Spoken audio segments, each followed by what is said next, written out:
Welcome everyone to another edition of what has become YIVO TV.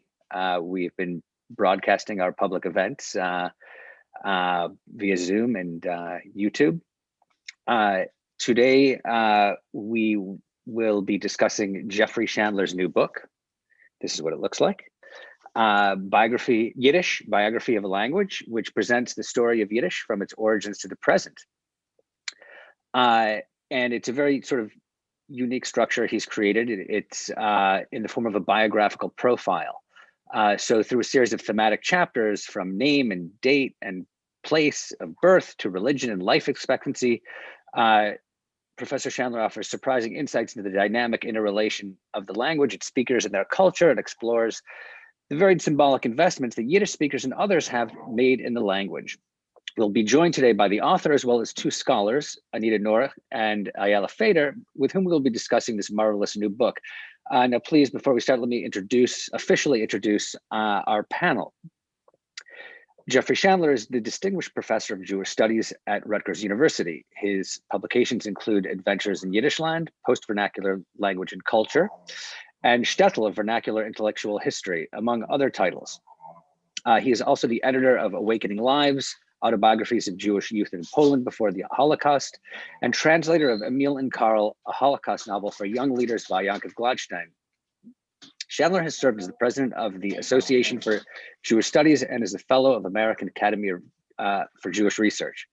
His most recent book is that we will be discussing today, Yiddish Biography of a Language, published by Oxford University Press. Anita Norich is the Tikva Fremer-Kensky Collegiate Professor of English and Judaic Studies at the University of Michigan. She's the author of Writing in Tongues, Yiddish Translation in the 20th Century, Discovering Exile, Yiddish and Jewish American Literature in America During the Holocaust, among many others.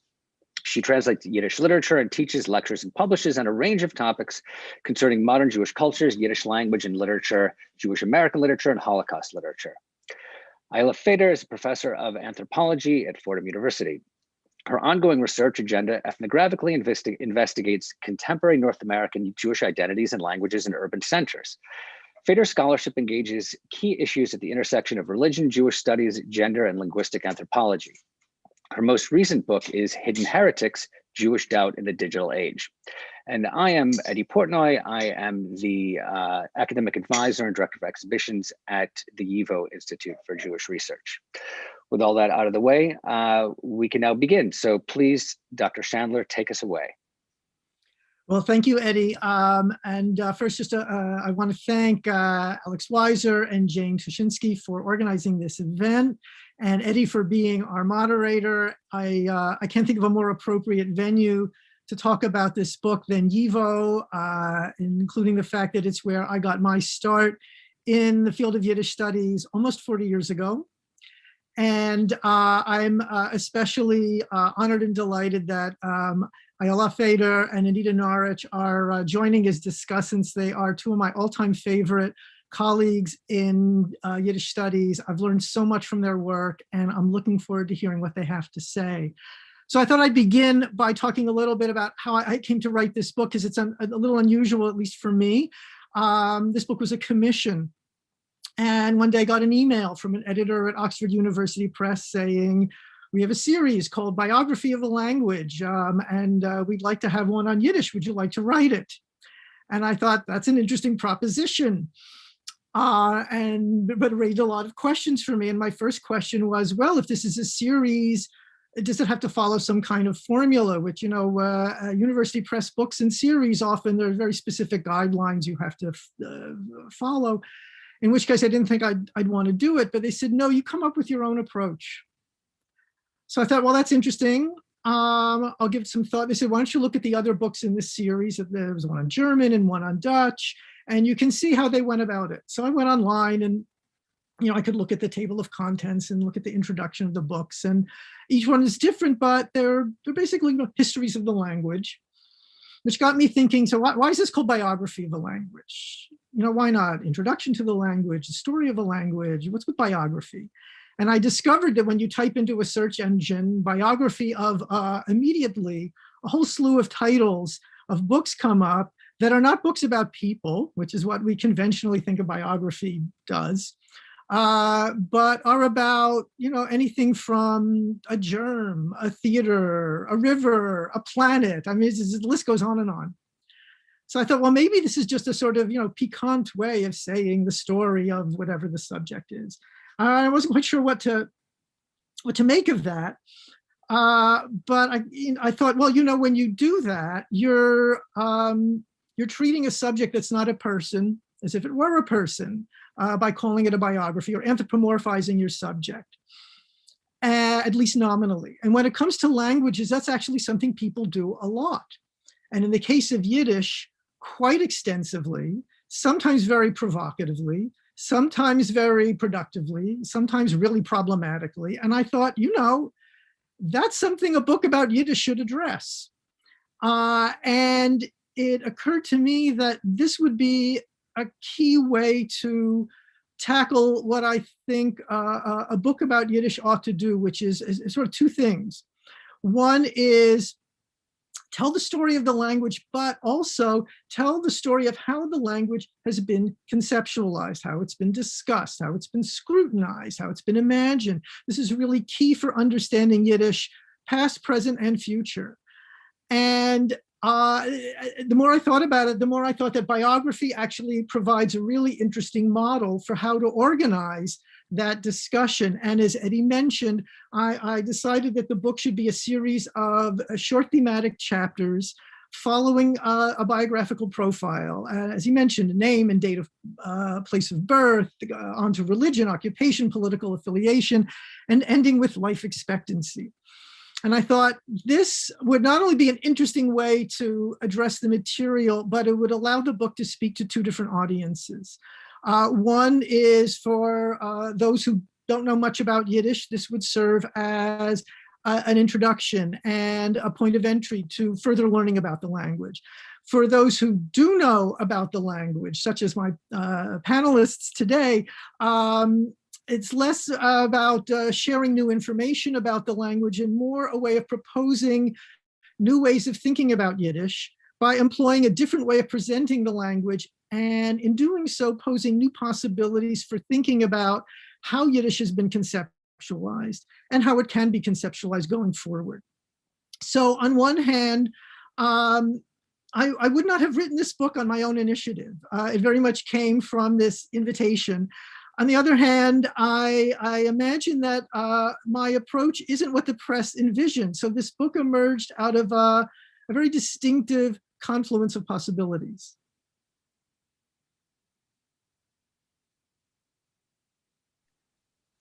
Okay, that's that should take us into our discussion.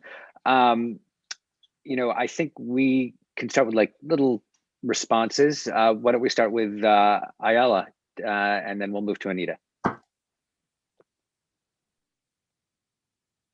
You're muted, Ayala.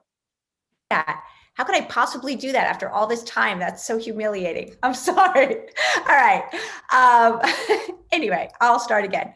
Thank you for including me. It's really an honor to be part of this conversation with you all to discuss and celebrate Jeffrey's wonderful new book, especially since I count him as a mentor and a friend.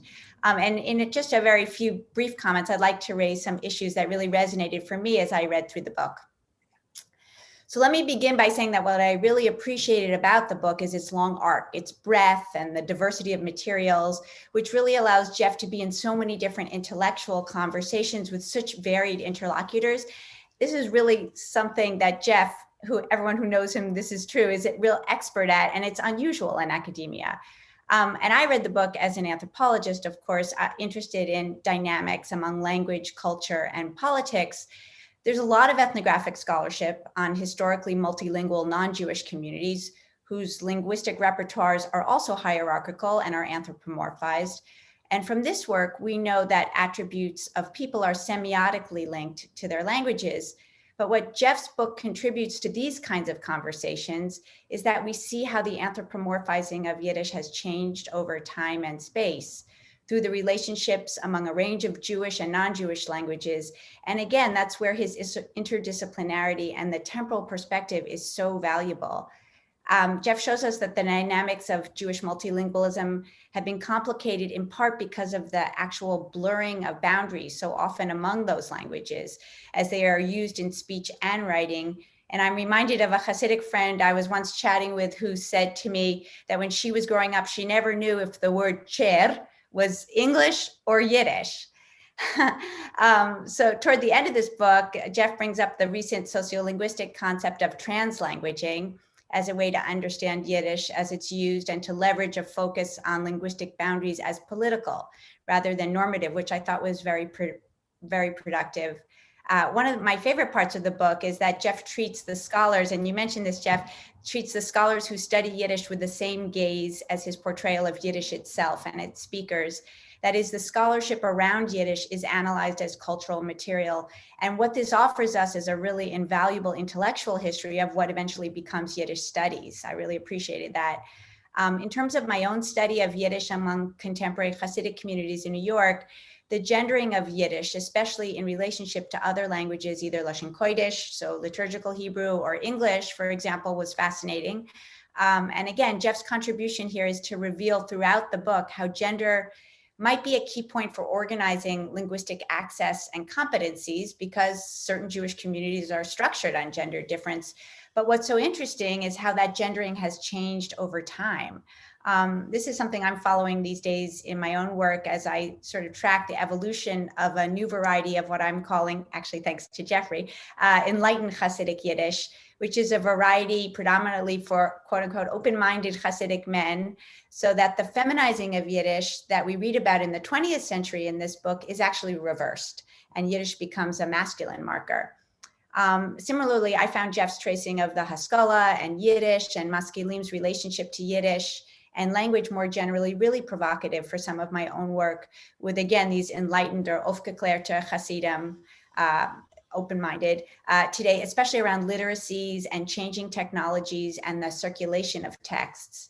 And I'll just conclude with two of the many intriguing ideas that I learned from this new book and a question, which you can feel free to answer or not, but I found the chapter on Yiddish appearance especially great. The aesthetic of orthographies, of how letters look, in addition to how words are spelled, really opens up new questions to think about, in addition, of course, to how language sounds. And at the end of that chapter, Jeff connects the appearance of language to other semiotic systems like dress or hats or wigs, but also to the romanization or not of certain letters, and even that kosher style, as he calls it, of Roman letters, which is Romanized letters, which is something he first alerted me to in his book on post-vernacularity, of course, Adventures in Yiddish Land.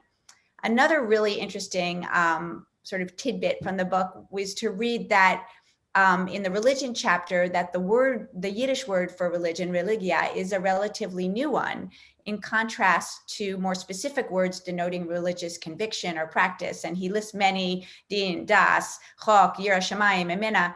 What I really love is how Jeff says that there is no simple connection between Yiddish and Judaism, and then questions whether religion is even a useful concept for understanding Yiddish-speaking Jewry for much of its history.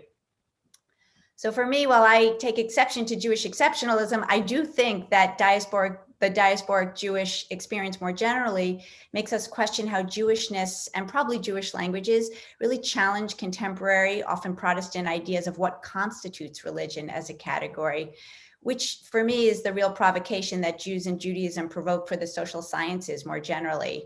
And then my final question is, I'd really love to hear about the challenges and or not of amassing so much varied information and sources, and also what surprised you about the most recent literature about Yiddish studies, which you hint at toward the end. Thank you, Ayala.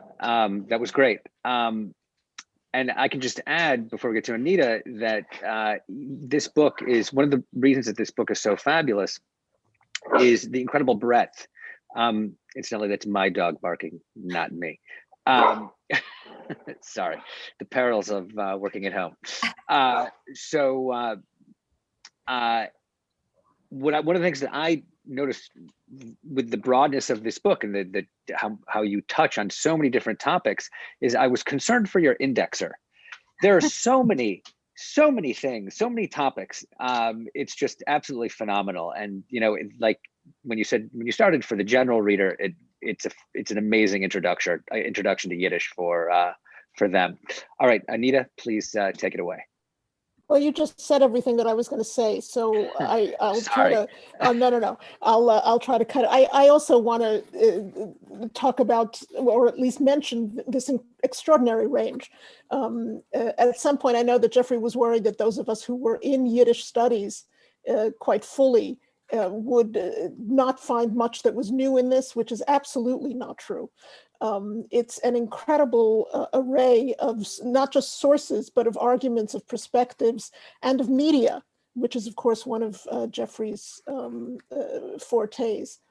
One of the running threads through this book, and indeed through any study of anyone who studies Yiddish literature, culture, language, one of the running threads is the question of the status of Yiddish, which is always a little prickly to pose. That is, it suggests a kind of anxiety about the very use of the language, which some of us will resist and others will embrace, which leads to a number of questions that Jeffrey addresses, I think, rather profoundly. One of the questions that I have is throughout this is, was the use of Yiddish ever not about its relationship to other languages? That is, it's almost impossible to talk about Yiddish without saying Yiddish and Hebrew, or Max Weinreich's interlinguistic communities, multilingual. Was it ever not in relationship to other languages? And also, one of my problems, sort of historically, it has been about the use of Yiddish language as a choice, right? That is, that indeed Yiddish speakers, Yiddish writers had multiple languages almost throughout their history at their disposal. My work is in literature, and I am not sure that using, and Jeffrey doesn't do this, but I guess I'm creating a polemic against those of you I can't see, who may have this somewhere in the back of your mind. So I apologize if it's not the case. I would resist the notion that Yiddish was a choice for writers in particular, right? That is that, Peretz could have written Polish or could have written Hebrew and chose to write Yiddish. That choice, to the extent that we use that concept, it's almost always a political concept. Mm-hmm. And I think that's rather an obvious thing to say. One of the potential problems with writing a biography is that we usually think of a biography as something that is written after the fact, that is, after the demise of the subject. Not always, but certainly if you want a full picture of a life or of a thing that you're writing a biography of, it is after the fact. And Jeffrey's very clear about avoiding some of the major pitfalls of Yiddish scholarship, which is either eulogizing it was great, look what we've lost, or defending it. There are still hundreds of thousands of people who speak Yiddish, and there are new things coming out all the time. That is that kind of defensive tone, neither of which, and it's very difficult to avoid them both, but neither of which Jeffrey uses or descends to, I would say. He focuses instead on the speakers of the language, which is, of course, tied to the biological, but lets us avoid a lot of these problems. One of the most compelling perspectives, or one of the most compelling questions, I think that it also runs as a thread throughout the book, is the question of stakes, right? Jeffrey asks at various points, what are the stakes in asking exactly when and exactly where Yiddish was born? What are the stakes in calling it jargon, or nicht Luschen Koidish, nobody actually calls it that, in naming it, right? I mean, in a biography, you have to have a name. What are the stakes in arguing about its relationship to Luschen Koidish, or to Hebrew, more specifically at a later point? This will recall for many of us, I suspect for all of us, the Chanovitz conference argument about whether Yiddish is a national language of the Jewish people or Yiddish is the national language of the Jewish people. But Jeffrey lets us avoid that kind of question by asking again about the stakes and calling it national. That is in associating it with some national ideal. I was struck by a number of things. Ayala mentioned her own work, which I think is fascinating in this context that Jeffrey also cites, which is the movement from Yiddish as Mama Loshen and family language, and the mother tongue, the woman's language, about which I've argued in various places elsewhere as well, and the switch so that it's now a sign of masculine learning. That I think is fascinating. I think one of the other things that Jeffrey mentions is that Yiddish was taught in Christian seminaries before it was taught in Jewish schools. I'm going to repeat that sentence. Yiddish was taught in Christian seminaries before it was taught in Jewish schools.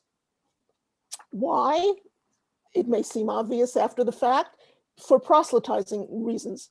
If Christians wanted to go out and proselytize to Jews, they better do it. It's like the Maskilim. They better do it in a language that the masses will understand.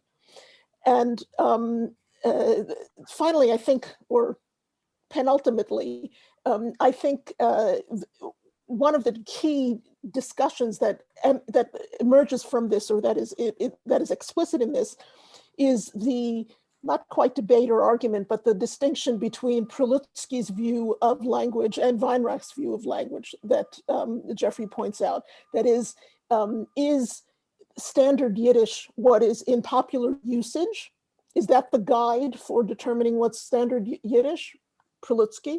Or is it up to the authority of scholars, Weinreich? And I'm not sure I don't think that has ever been settled. Linguists, which I am not, still argue about this with other languages as well, right? But it takes on a certain oomph, not a profound word, but a certain emphasis when we're talking about Yiddish.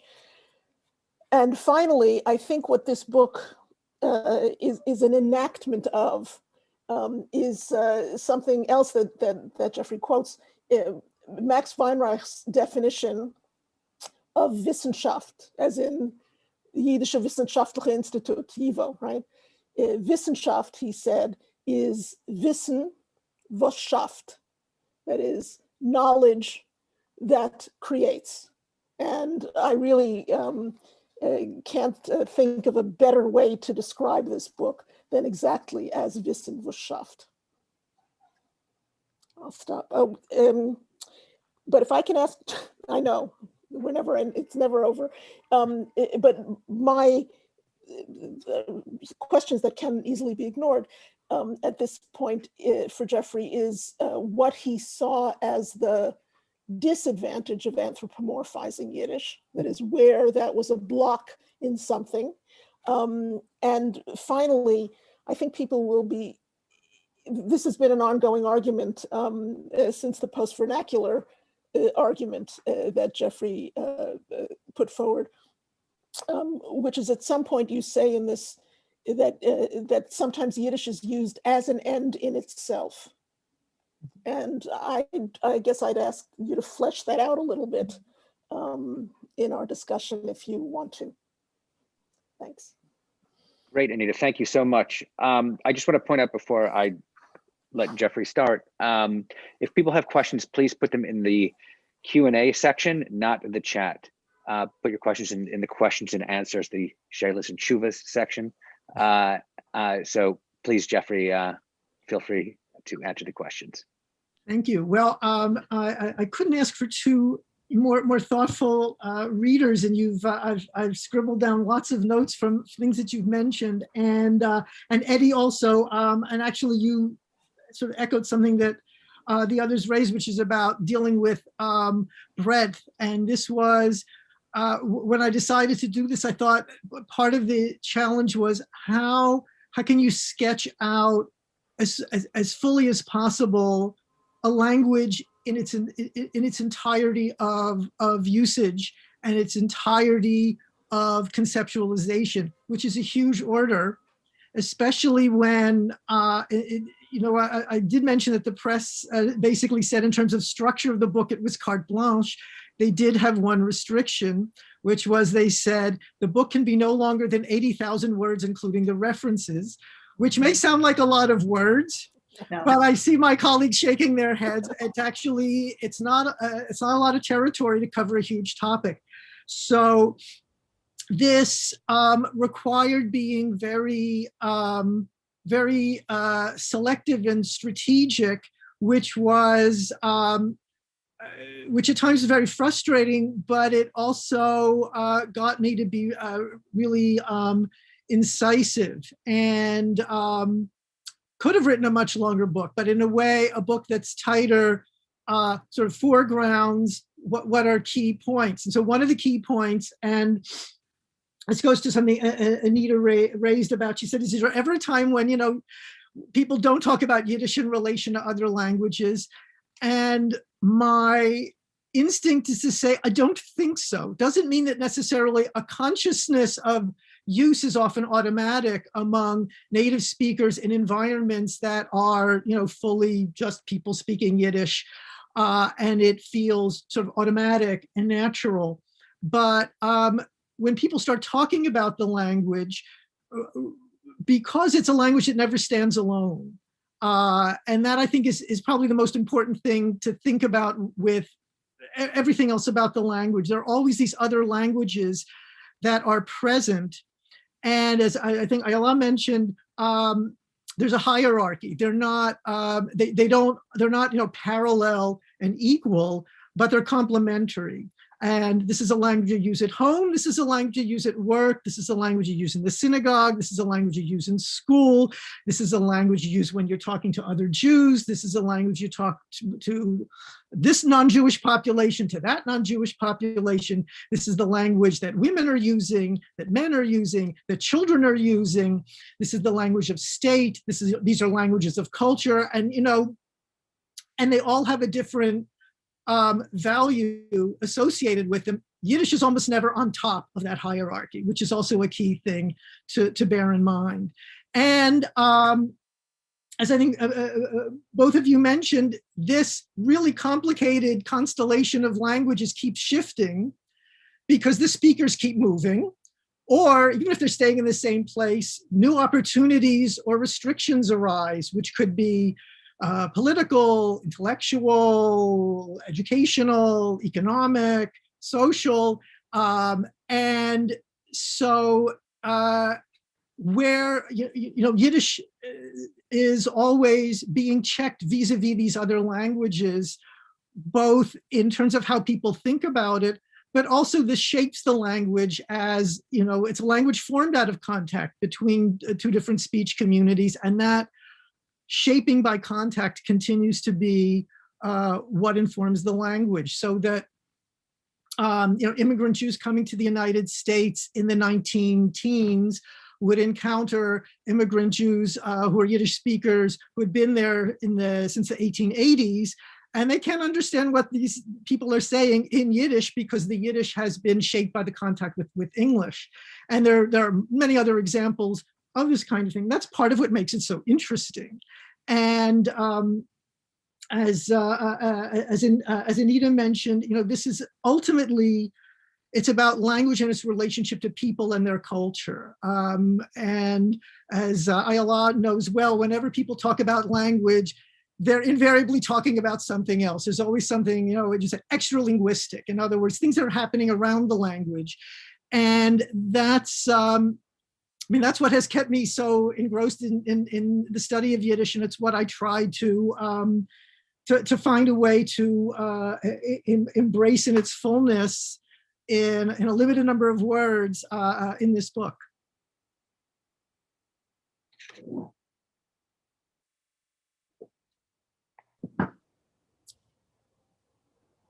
You're muted. Sorry. Yes, we all keep doing this. Was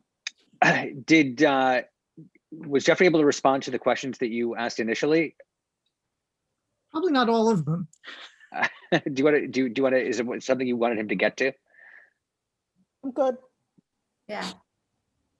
All right. So, I'll just throw one in. One of the, obviously to me, one of the interesting things about this was that this was conceived as, as you said, as a biography and structured according to these, different life cycle events or, little biographical topics. I'm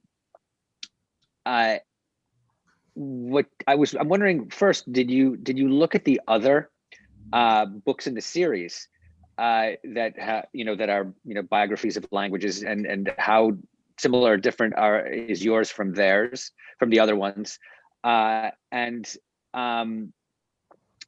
I'd like you to comment on also on the personality chapter, which was particularly appealing to me. Yeah. Okay. Well, I would say in the books on Dutch and on German, which are the ones I looked at, a key difference is that they're very geographically rooted in a way that's different from Yiddish, even though these are languages that travel, and especially in the case of Dutch, there's a chapter on Afrikaans. There's a chapter on Yiddish because of Yiddish speakers in the Netherlands, and how there's Yiddish terminology that becomes part of slang certainly in Amsterdam, but they're much more stories of languages that eventually become national languages, in a conventional sense of tied to a polity, tied to a geographical region. That doesn't happen with Yiddish. There are imagined and projected and hoped for possibilities of defining Jewish nationality in relation to language, but by and large, not anything like what happens with languages like Dutch or German. And of course, in the case of German in particular, what's so interesting is how it becomes a defining force of a German nationality when, before you have Germany as a state, and you've got all these different, polities and, Holy Roman Empire, and, there's not a shared religion, half the people are Catholic, half the people are Protestant. They fight over this, in wars that go on forever. Language becomes a defining force of creating a sense of shared Germanness. This then winds up having really powerful and eventually fatal implications for Yiddish, as Yiddish marks Jews as, cannot be assimilated into German people because of language, and because of the language as an index of their peoplehood, and this eventually feeds into modern racialized notions of anti-Semitism that lead to a genocide. But it has its origins to a large extent in language as the marker of this difference, which you can see dating back to the late Middle Ages, and relates, of course, to, as Anita brought up, the fact that the first textbooks written and the first university courses offered to teach Yiddish are to teach Christian Germans Yiddish for the purposes of proselytizing and for other purposes as well. So there are handbooks in German about doing business with Jews. You need to understand their language so that they, in effect, can't talk behind your back in front of you. And so there is this ongoing scrutiny of language as a way of scrutinizing and eventually trying to regulate a population that is understood as other. And that's something that is a distinctive feature of the language in its history, and which eventually redounds to speakers of Yiddish themselves, who find that the language marks them in a way they find in some cases unbearable, and they not only stop speaking Yiddish, they look for ways to repudiate it. And this is, another striking part of it. So Eddy, you asked about personality, and I should say, actually, I hadn't thought about having a chapter on personality, but my partner said, I think that's missing. And of course he was right. What it sort of pulled together from, out from maybe what might have turned up in other chapters was the way that people ascribe to the language, irrespective of what you're saying in it, that it has a certain value, especially an emotional value of some kind. And this happens as people either look at the language from a distance or as they move away from it in their own use, that the language seen as a distance carries these markers. And what's interesting is that they're all over the place. So for some people, it's a very sentimental language. For some people, it's a very raucous language.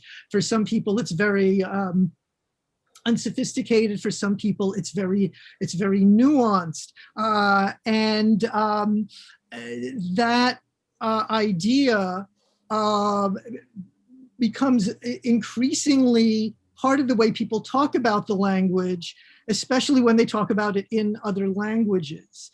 And they will add value to words in the language that that don't really exist in the language in its full use. My favorite example, which I encountered once visiting a friend for a family celebration, I think it was like a golden anniversary or something. And one of the people making a toast said, this isn't just a family, it's a mishpacha. And everybody in the room is sighing. They think this is so lovely. And I'm thinking, what the heck? Because mishpacha is it just means family. It doesn't necessarily mean a good family, a nice family, a Jewish family. It's just a word for family. But as the word travels out of the full language, values get attached to it that don't aren't part of it in the full use. This was something I looked at in the word shtetl, which I actually wound up writing a whole book about, is that shtetl just means town, anywhere, anytime, whoever's living there, doesn't matter. It becomes, especially as it moves into English and French and German and Russian, all these other languages, a town in Eastern Europe before World War II, largely or exclusively populated by Jews. And that is, on the one hand, a narrowing of its meaning, but then it winds up expanding its values of what people think shtetl represents. That goes all over the place too. It's either provincial, impoverished, oppressed, or it is this sort of golden moment of Jewish piety and authenticity and integrity and fullness of Jewish life, which are, of course, imagined constructs of what life was like for Jews and their neighbors in these provincial towns. One other thing in connection to the breadth of this book. Oh yeah, go ahead, Anita. Go ahead. No, sorry, I didn't mean to interrupt you. No, it's fine. I can go back to it. Go ahead. Okay, I'll make it quick. Everything that you've been saying, Jeffrey, made me think of the arguments about Yiddish dialects, right? Regional differences and the attempt, the YIVO attempt to standardize Yiddish, both spelling and grammar and vocabulary. And just on a personal note, I have to say, Yiddish was my first language. But when I started to do it professionally, that is when I started to study Yiddish literature, when I got my first job in Yiddish, actually my only job in Yiddish, but never mind. One of the questions that I was asked was, okay, can you speak like a normal Yiddish, or are you going to speak that Ludge Yiddish all the time? Can you teach a normal Yiddish? And I had never come across that concept before, but it was, again, this kind of argument between use and scholar, right?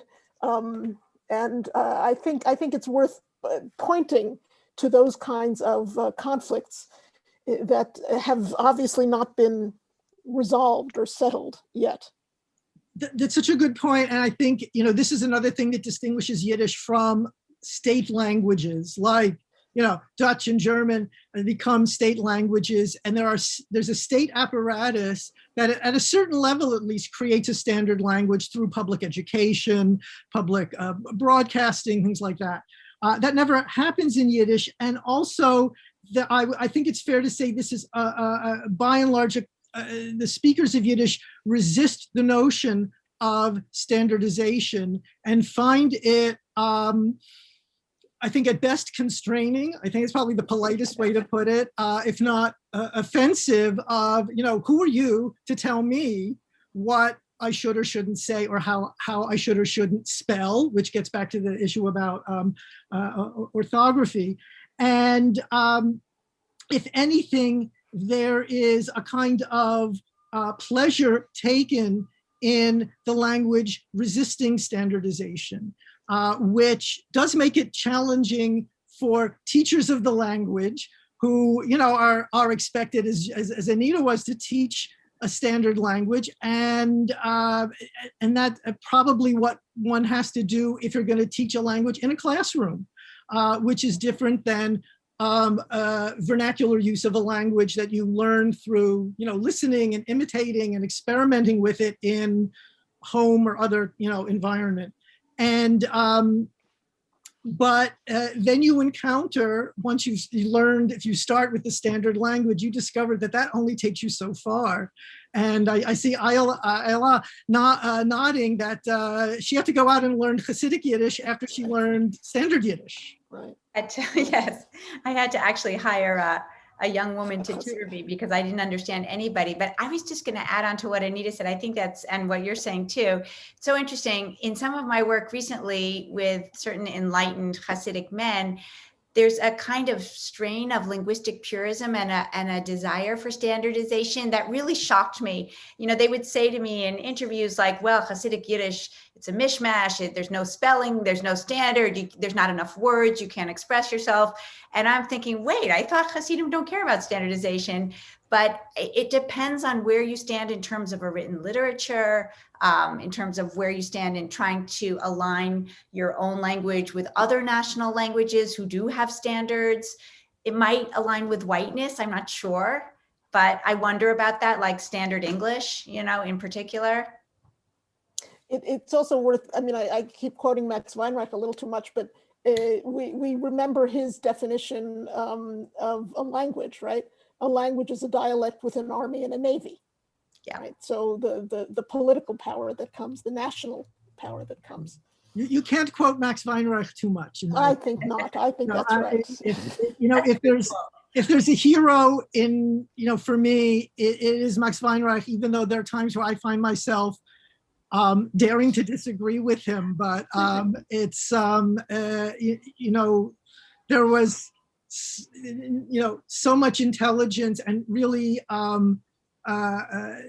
thinking ahead of the game about not just the language, but the language and its place in culture and in people's lives, and how Jewish life works, especially in the context of diaspora, and is appreciating it as a phenomenon in its own right, where he is really intellectual pioneer and I think a continuing inspiration. So keep on citing Max Weinreich.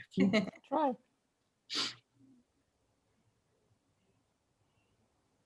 You're muted, Eddie. Eddie, you're muted. Thank you. Sorry about that. I just wanted to ask, we've all spoke with the breadth of the themes and topics in the book. And you mentioned that you were limited to, I think you said 80,000 words, which, for a monograph is not necessarily that much, especially including the notes, which are voluminous. So I'm wondering if there's anything you left out that you wanted to keep in, or you were sort of, more readily, easily ejected it. There were lots of fuller examples of things where I sort of offered one instead of 10 because I love all 10 of them. One of the things that for example, I got just fascinated with, and maybe I should write more about it, are dictionaries. And the wide range of dictionaries in which Yiddish appears, most of which are Yiddish glossed with another language or more than one other language.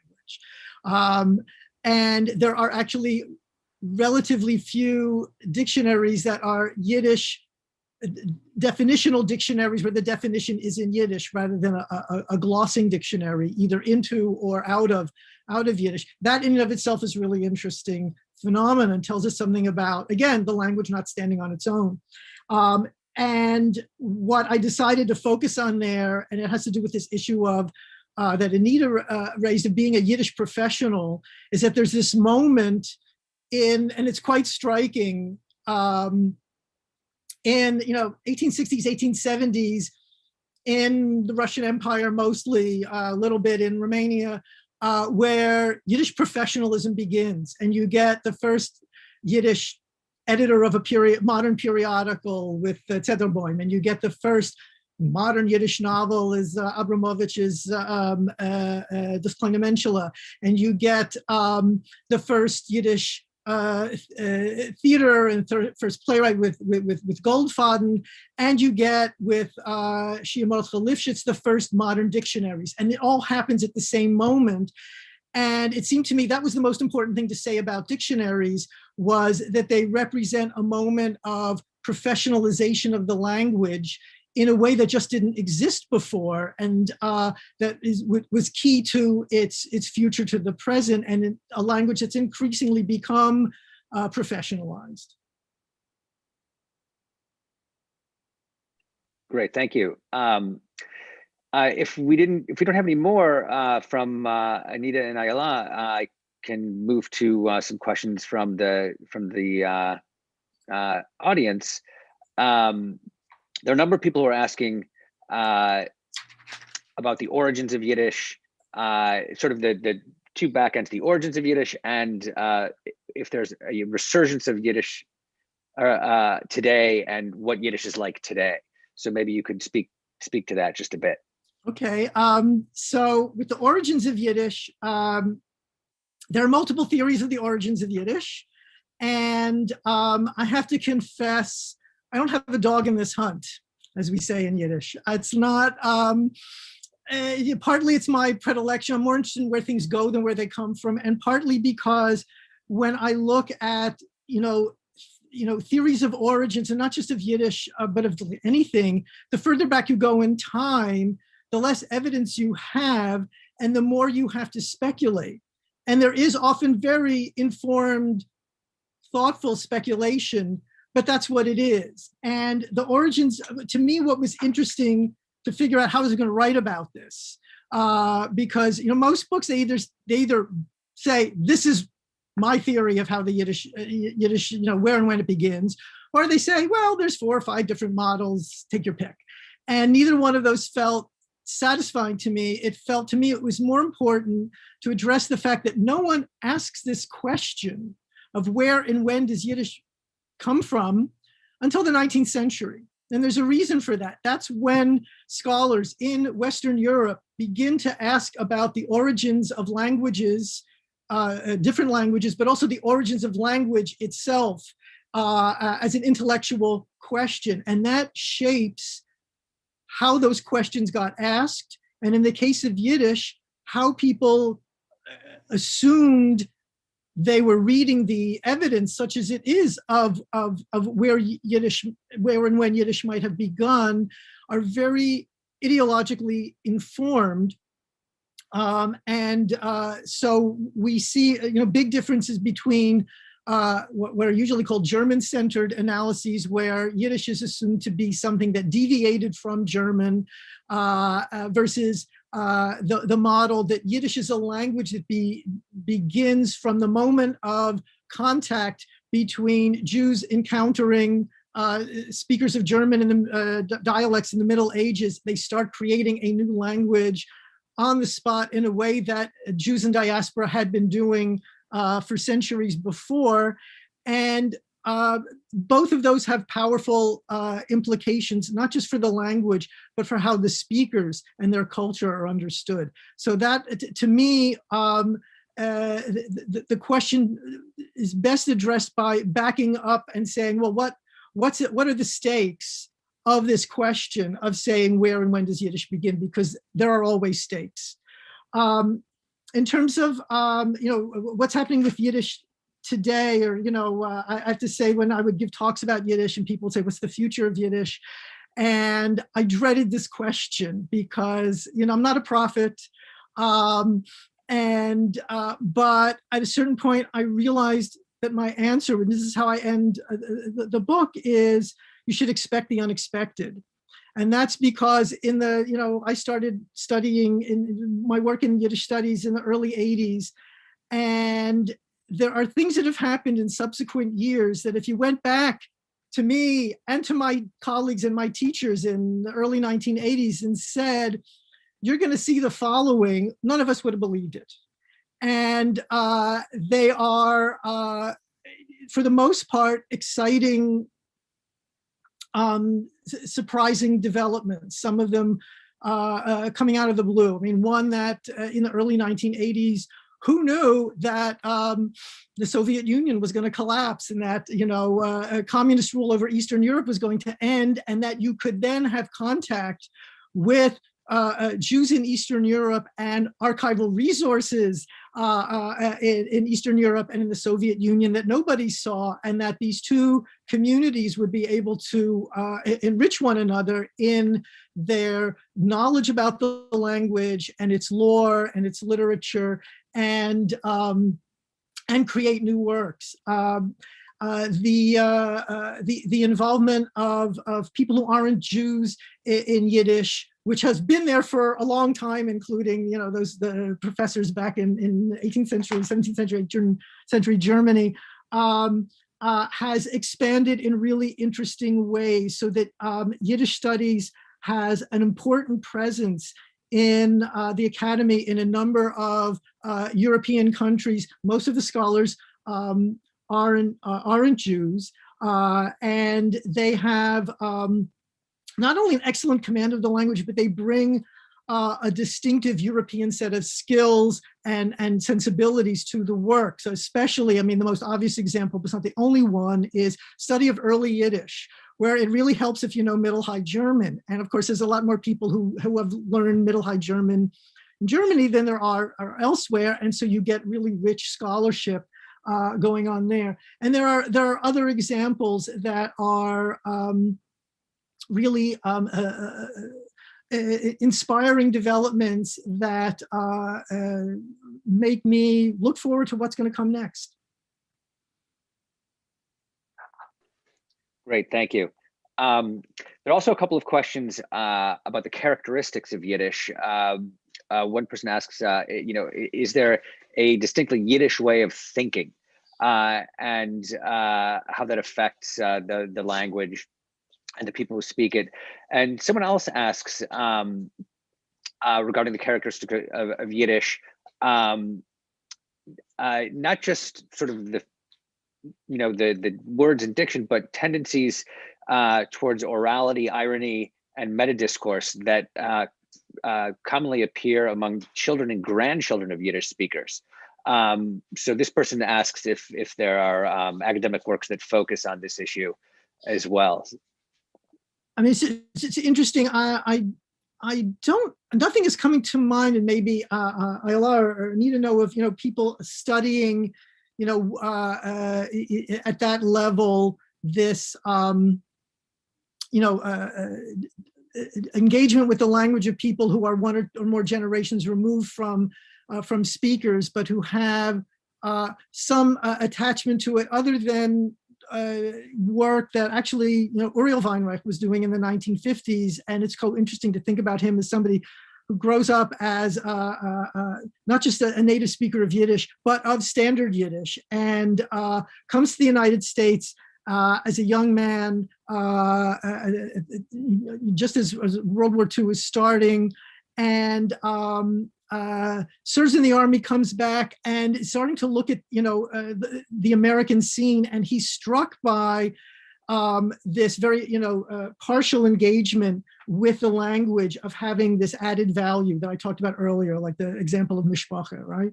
But I would say, is there a Yiddish way of thinking? I have to say, and it goes to this idea of personality. Does Yiddish have a personality? Is it ironic? Is it, is it playful? Is it obstreperous? Is it carnivalesque? I mean, you name it. I would say none of the above or all of the above. And, I've often heard people say, it's such a colorful language. And I always think, well, English isn't too shabby. It's actually a pretty colorful language too, but you don't think of it that way because you're immersed in it. And I can assure you, I have heard people be just dry as dust speaking Yiddish, and you can be you can be as expressive or as inarticulate in Yiddish as you can in any other language. What is noteworthy is that there is some idea out there that because of the remove from contact with it as a vernacular language that you're encountering all the time, that it has these special qualities. And that's something not to take at face value, but to note as a phenomenon of interest in its own right. This is also, if I can add, of course, the problem or the question about translating from Yiddish. I don't know. We've all heard this umpteen times. You just can't say that in English, or some version of Sotnish kein Yiddischen Tam. It doesn't have the flavor of Yiddish. But that's the problem with every language. If you're trying to translate Hakmenish and Chinik as don't knock on my tea kettle, yes, you've missed it completely. But the idea that you can't convey what that suggests, buzz off, leave me alone, don't bother me, get lost, something, seems to me another way of kind of mystifying Yiddish as a language. Can I just add too, I think it's directly related to what you're talking about of having Yiddish as a vernacular or not. I remember another Hasidic woman saying to me, I was saying, well, I've heard that Yiddish is a kind of more refined, a more idle language, maybe slightly higher, more holy language from other Hasidim. And she said, well, that might be true here in Borough Park, where we don't even speak it that much, us ladies. But in Williamsburg, my sister-in-laws can say plenty of nasty things in Yiddish when they want. So it's a question of who's speaking and for what reasons. And with what history, with what exactly. kind of, right. Right, in connection to that, there are a couple of people in the audience that have asked about the relationship between certain societal groups and Yiddish, ranging from contemporary Hasidim to LGBT groups who have taken to Yiddish. So, whoever would like to speak on that, please do. Well, maybe Ayala should talk about the Hasidim, and I can talk about the LGBT. Yeah, you start first. All right, I start. Okay, so there's a phenomenon that sort of eventually got named queer Yiddishkeit, which starts to emerge around the 1980s.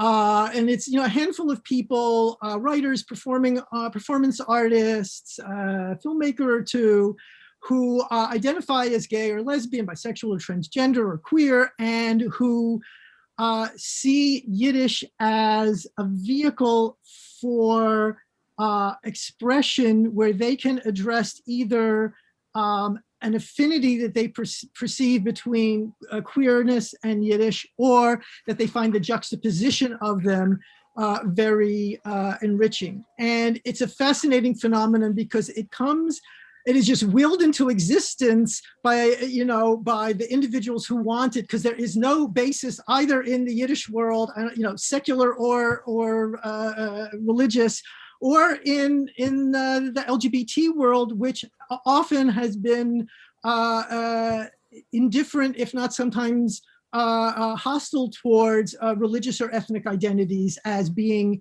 incompatible or even destructive forces in queer life. And and this has become a really interesting development that in which basically I think that sort of what is at the core of it is seeing Yiddish as an alternative culture, which you could only really claim, I think, in the post-World War II period, where it has gone from being the language spoken by most Jews around the world to being more of a niche language, and that's parallel to an alternative sexuality, and that bringing the two together is in some way culturally enriching. And that's another thing that early 1980s, I don't think anybody saw that one coming, but it's quite a remarkable development.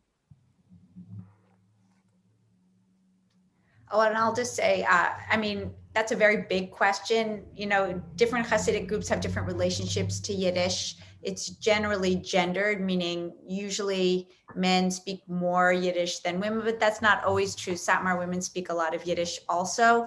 And I think one of the interesting things to me is that actually the digital age, so, you know, people writing in Yiddish online, I think has actually created new forms of expressivity in Hasidic Yiddish unexpectedly. And perhaps in a way that sort of counteracts what some rabbinic authorities might want to do with some of their efforts to filter smartphones and the internet in general. But there's a growing, I think, movement of kind of using Hasidic Yiddish for personal expression and poetry and literature and the news, for entertainment, for men mostly, again.